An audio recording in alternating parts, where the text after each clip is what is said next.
ଆଜି ଓଡ଼ିଶା ଟ୍ରଷ୍ଟ ତରଫରୁ ରଜ ପର୍ବ ପାଳନ କରାଯାଉଥିଲା ବାଙ୍ଗାଲୋରର ସାର୍ଜାପୁରରେ। ବହୁତ ଲୋକ ଆସିଥିଲେ। ଝିଅ ପୁଅ ବୋହୂ ପିଲାମାନେ ବହୁତ ଥିଲେ। ଭଲ ଲାଗୁଥିଲା, ଏନ୍ଜୟ କରୁଥିଲେ ସମସ୍ତେ, ଖୁସି ଲାଗୁଥିଲା। ଓଡ଼ିଶା ଭଳି ମଜା ଆଉ ବାଙ୍ଗାଲୋରରେ କେଉଁଠି ମିଳିବ। ତଥାପି ଲୋକମାନେ ସମସ୍ତେ ଭଲ ମଜା କରୁଥିଲେ। ଏଇଠି ପାନ ଖାଇବା, ଦହିବରା, ଆଳୁଦମ, ଦେଖୁନାହାନ୍ତି କେତେ ପାନ ମାନେ ବିକୁଛନ୍ତି ପିଲାମାନେ। 3 ଜଣ ବୋଧେ ଠିଆ ହେଇଛନ୍ତି ବିକିବା ପାଇଁ, ମାନେ ଲଗେଇବା ହିସାବ ଲଗାଉଥିବେ କେତେ ଲୋକ ଖାଉଛନ୍ତି ବୋଲିକିରି। ଆଉ ଏଇଠି ଥିଲା ଦହିବରା ଗୋଟେ ଗୋଟେ ପ୍ଲେଟ୍ର ଦାମ୍ ଥିଲା 60 ଟଙ୍କା। ବହୁତ ଦହିବରା ବିକ୍ରି କରୁଥିଲେ ସେମାନେ ବି ପ୍ରାୟ 3 ଜଣ 4 ଜଣ ଠିଆ ହେଇଥିଲେ ଦହିବରା ଆଳୁଦମ ବିକିବା ପାଇଁ। ଆଉ ଦହିବରା ଖାଇବା ପାଇଁ ଧାଡ଼ି ଲଗେଇକିରି ଠିଆ ହେଇଥିଲେ। ଦହିବରାର ଯେଉଁ ପାଣି ଥିଲା, ଯେଉଁ ଖଟା ପାଣି, ଦହି ପାଣି, ତାକୁ ବି ମାଗିକିରି ଖାଉଥିଲେ। ଭଲ ଲାଗୁଥିଲା ଦେଖିକିରି। ସେଠି ମାନେ କିଛି ସମୟ ପାଇଁ ମୁଁ ଭୁଲି ଯାଇଥିଲି କି ମୁଁ ମାନେ ବାଙ୍ଗାଲୋର ଅଛି, ଲାଗୁଥିଲା କି ମୁଁ ଓଡ଼ିଶାରେ ଅଛି ବୋଲିକିରି। ଭାଇମାନେ କେମିତି ସଜାଡ଼ିକିରି ଦେଉଥିଲେ ସବୁ। ଆଉ ତା ପାଖ ଗୋଟେ ଷ୍ଟଲ୍ ଥିଲା, ସେଇଟା ଥିଲା ଆଇସ୍କ୍ରିମ୍ ଥିଲା ସେଇଠି। ଦେଖୁନାହାନ୍ତି ଏ ପିଲାଟି ଖାଉଛି କେମିତି ପାଣି ମାଗିକିରି। ତା ପାଖଟି ଥିଲା ଆଇସ୍କ୍ରିମ୍ ଦୋକାନ, ତା ପାଖଟି ଥିଲା ଏଇ ଯେଉଁ ଏଇଟା ଆଇସ୍କ୍ରିମ୍ ଥିଲା, ତା ପାଖଟା ଥିଲା ଏଇଠି ନୁଡ଼ଲ୍ସ ବିକ୍ରି ହେଉଥିଲା। ଏଇଠି ଯେଉଁ ଲୋକମାନେ ଅଧିକ ହେଇଛନ୍ତି ସେମାନେ ଖାଉଛନ୍ତି ରସଗୋଲା ଆଉ ଛେନାପୋଡ଼। ରସଗୋଲା ମୁଁ ଗଲାବେଳକୁ ସରିଯାଇଥିଲା ରସଗୋଲା।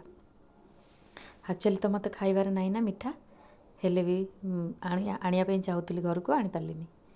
ଆଉ ସେପଟରେ ସବୁ ଦେଖନ୍ତୁ ଯେତେ ଅଛି ଷ୍ଟଲ୍ ଗୁଡ଼ାକ, ସବୁଥିରେ କେଉଁଥିରେ ନୁଡ଼ଲ୍ସ ଅଛି, କେଉଁଥିରେ ଫିଙ୍ଗର ଚିପ୍ସ ଅଛି। ଆଉ ଏପଟରେ ଲାଷ୍ଟରେ ଥିଲା ଚାଟ୍ ଥିଲା, ଯେଉଁ ମୁଗ ଡାଲର ସ୍ପ୍ରାଉଟ୍ ଗୁଡ଼ାକ ବନେଇଥିଲେ, ଆଉ ଡାଲିର ସ୍ପ୍ରାଉଟ୍ ବନେଇକି ସେଠି ସବୁ ଚାଟ୍ ବନେଇଥିଲେ।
କେବଳ ମୋତେ ଟିକେ ଖୁସି ଲାଗିବ ବୋଲିକିରି ଯାଇଥିଲି ସିଆଡ଼େ, ଦେଖିଲି। ଦେଖନ୍ତୁ ରଙ୍ଗାରଙ୍ଗ ପ୍ରୋଗ୍ରାମ୍ ବି ଚାଲିଛି, ଯେଉଁଟା ଏଇଟା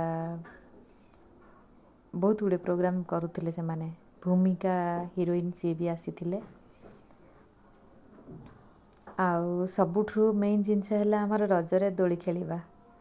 ପାନ ଫାନ ତ ଦେଖିଲେ ସେଠି ପାନ ବିକ୍ରି ହେଉଥିଲା। ଆମର ଓଡ଼ିଶାର ସବୁଠୁ ବଢ଼ିଆ ଜିନିଷ ଦହିବରା ଆଳୁଦମ୍ ବି ଖାଉଥିଲେ। ଆଉ ଝୁଲି ବି ଲାଗିଥିଲା, ପିଲାମାନେ ଖେଳୁଥିଲେ ଝୁଲି ଯାଇକିରି। ଆଉ ସବୁଠୁ ଭଲ ଲାଗିଲା, ବହୁତ ଲୋକଙ୍କୁ ଦେଖିଲି ଏକାଠି ହେଇକିରି କରୁଥିଲେ, କିନ୍ତୁ କୌଣସି ଡିଷ୍ଟର୍ବାନ୍ସ ନଥିଲା। ଆରାମରେ ସମସ୍ତେ ବହୁତ ଖୁସିରେ କରୁଥିଲେ ସବୁ କାମ। ଜୟ ଜଗନ୍ନାଥ।